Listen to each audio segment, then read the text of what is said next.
There's a moment in every person's financial journey when everything changes. One day, you're checking your investment account and feeling like you're barely making progress, and then suddenly you wake up and your money is making more money than some people earn at their actual jobs. It's not magic, it's mathematics, and there are three specific net worth milestones where this transformation happens so dramatically that your wealth building shifts into overdrive.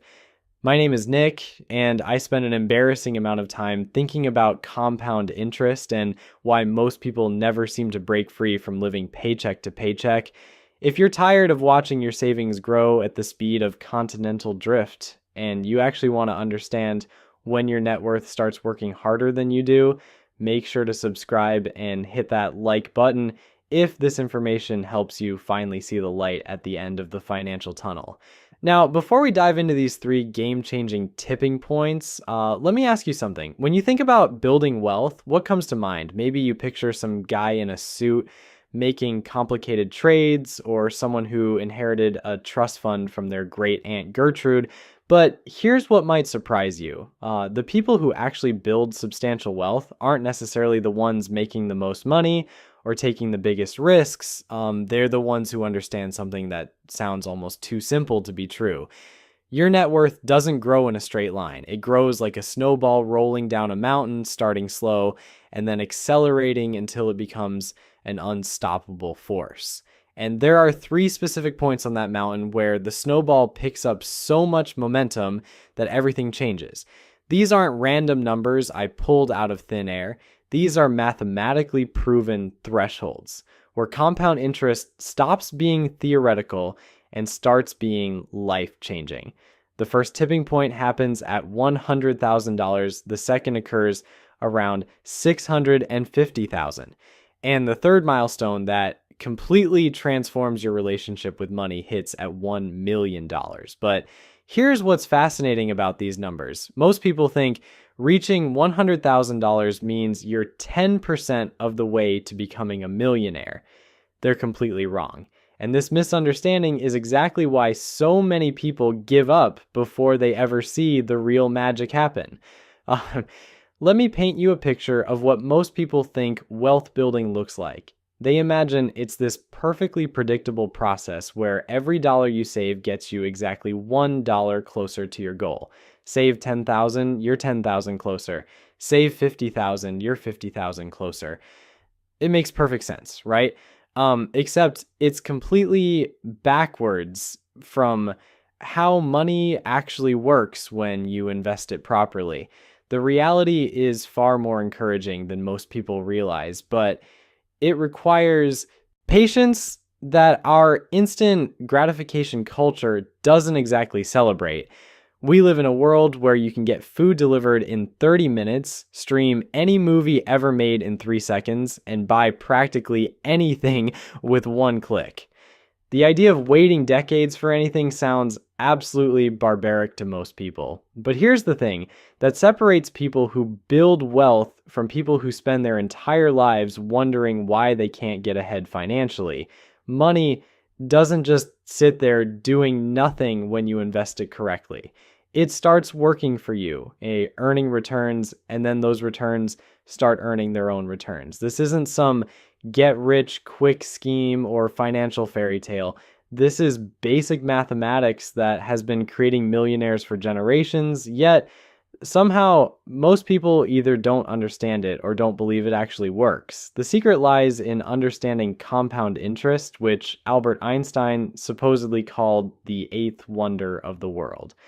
Now, whether Einstein actually said that or not is debatable, but the sentiment is absolutely correct. Those who understand compound interest can build serious wealth over time. Those who don't will spend their entire lives working harder and harder while their money sits in savings accounts earning practically nothing. Let me show you exactly how this works with some real numbers that might surprise you. Imagine you decide to invest $500 every month. That's roughly $125 per week, which isn't chump change, but it's not exactly an impossible amount for most working adults either. We're talking about the cost of eating out a few times, or maybe what you might spend on subscriptions, coffee runs, and impulse purchases throughout the month. Now, assuming your investments earn an average return of 7% annually, which is actually quite conservative compared to historical stock market performance, here's where things get interesting. It takes approximately 7 years and 9 months of consistent monthly contributions to reach your first $100,000. 7 years and 9 months might sound like forever, especially when you're just starting out, but think about it this way. 7 years ago, were you the same person you are today? Time has a funny way of passing whether you're building wealth or not. During those first 7 to 8 years, most of the money accumulating in your account comes directly from your own contributions. You're essentially doing the heavy lifting while compound interest is still warming up on the bench. Out of that $100,000, roughly $46,000 comes from your monthly contributions, while the remaining $54,000 represents the returns your money has generated. Not bad for money that's just sitting there working for you, but admittedly, it's not going to change your life overnight. Here's where most people make a critical mistake. They look at those numbers and think the process is too slow, or they get discouraged because the returns don't seem impressive enough. What they don't realize is that they've just completed the hardest part of the entire journey. They've built the foundation that will support everything that comes next. It's like spending years learning to play an instrument. The beginning is frustrating and progress feels painfully slow, but once you reach a certain level of competency, improvement accelerates dramatically. Remember, we're trying to get to $1 million and you've just hit 100,000. In traditional thinking, you'd assume you're 1/10 of the way there, but compound interest doesn't work that way. The truth is far more encouraging than that. From this point forward, your money starts working much harder for you. Those investment returns that seem modest during the first 8 years begin to snowball in ways that will genuinely surprise you. The next milestone is $200,000, and here's the kicker that blows most people's minds. It only takes about 5 more years to get there. Let me repeat that because it's important. It took nearly 8 years to go from $0 to $100,000, but only 5 additional years to double that amount. We're now 13 years into your investment journey, and you're sitting at $200,000. The mathematics is starting to shift in your favor in a big way. At this point, compound interest is really beginning to flex its muscles. Of that $200,000, you've personally contributed roughly $78,000 through your monthly investments. The other $122,000, that's pure investment growth. Your money has been quietly working in the background, earning returns on returns, and suddenly those gains are becoming substantial. But here's the part that will absolutely blow your mind. And it's why that first $100,000 milestone is so psychologically important. Even though you've only reached $200,000, you're actually much closer to becoming a millionaire than the numbers suggest. This is where that original claim about the first 100,000 being the hardest starts to make perfect sense. The reason this works is that compound interest is exponential, not linear. Each dollar of growth generates its own future growth, creating this snowball effect that accelerates over time. It's like pushing a boulder up a hill. The beginning is brutal and exhausting, but once you reach the top and that boulder starts rolling downhill, momentum takes over and you basically just have to stay out of the way. Now, you might be wondering what happens during the next stretch toward that magical 7-figure milestone. This is where things get really exciting and honestly a little bit addictive to watch. During the next phase, as you continue making those same monthly contributions compound, interest becomes the dominant force in your wealth building equation. By the time you hit the 18-year mark, you've reached $400,000. Your personal contributions total about $108,000, but your account balance shows $400,000. That means nearly 3/4 of your wealth came from compound growth rather than your own savings. Think about what this means in practical terms. You're now earning roughly $28,000 per year just from investment returns. Remember how long it took you to accumulate your first $100,000? Now you're generating more than 1/4 of that amount annually without lifting a finger. The beautiful part about this whole process is that it doesn't require you to live like a hermit or make dramatic sacrifices to your lifestyle. We're talking about setting aside $500 per month, which for many people represents nothing more than being slightly more conscious about discretionary spending. This isn't about depriving yourself of everything enjoyable in life. It's about making small, consistent choices that compound over time into something truly remarkable. The person who understands this principle and acts on it will build substantial wealth. The person who keeps waiting for the perfect moment or the perfect amount will likely spend their entire life wondering what could have been. And frankly, that's kind of tragic because we're literally talking about basic math here, not rocket science or insider trading. The acceleration becomes even more dramatic as you move beyond that $400,000 mark. By year 22, you're looking at $600,000, and this brings us to our second major tipping point. This is where things get really interesting from a lifestyle perspective because $650,000 in productive assets represents something that most people never truly understand until they experience it firsthand. Here's why this milestone is so significant.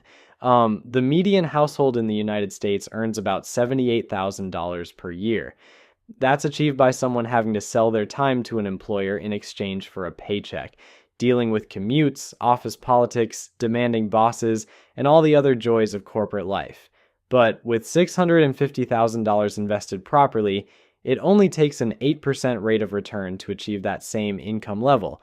Let me break this down for you because the implications are staggering. If you have $650,000 earning 8% annually, that generates $52,000 in investment income.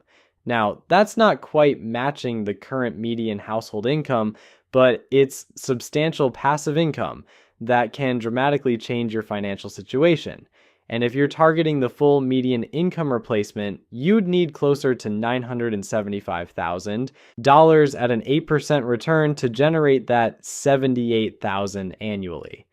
For the average household, reaching $650,000 in investments represents a major psychological breakthrough because suddenly they realize they're generating significant passive income that can supplement or partially replace their work income. They could still go to work if they wanted to, use their salary to accelerate their wealth building even further, and watch their net worth continue growing through compound interest. It's like having your cake and eating it too, except the cake keeps getting bigger even while you're eating it. This is the point where most people start to breathe a little easier financially. The fear of financial ruin doesn't vanish completely, but it shrinks dramatically when you realize you can generate $40,000 to $50,000 per year in passive income. Suddenly, losing a job becomes an inconvenience rather than a catastrophe. Getting sick doesn't mean financial devastation. You have options that simply don't exist for people living paycheck to paycheck. But there's something else that happens at this level that's even more important than the financial security. Your entire relationship with risk changes. When you have substantial assets working for you, you can afford to take calculated risks that could accelerate your wealth building even further. Maybe you've always wanted to start a business, but were too afraid to give up your steady paycheck. When your investments are covering a significant portion of your basic expenses, you can afford to take that entrepreneurial leap. Perhaps you want to go back to school or learn a new skill that could boost your earning potential. When you're not worried about paying rent, you can invest in yourself without the crushing pressure of immediate returns. Or maybe you just want to travel and see the world while you're still young enough to enjoy it. When your money is working for you, you're not postponing your dreams until some mythical retirement age when you might be too old or too sick to actually live them. This is what real wealth looks like. And it has nothing to do with showing off or impressing other people. It's about having choices. It's about being able to say no to things that don't serve you and yes to things that do.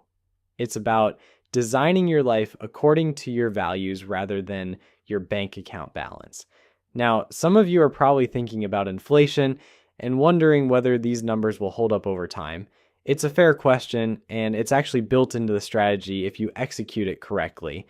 If you're generating 8 to 9% returns annually and only living off 6 to 7% of your portfolio's value each year, the remaining growth helps your investments keep pace with inflation. Your principal amount gradually increases, which means your passive income gradually increases too. You're not just maintaining your purchasing power, you're actually growing it over time.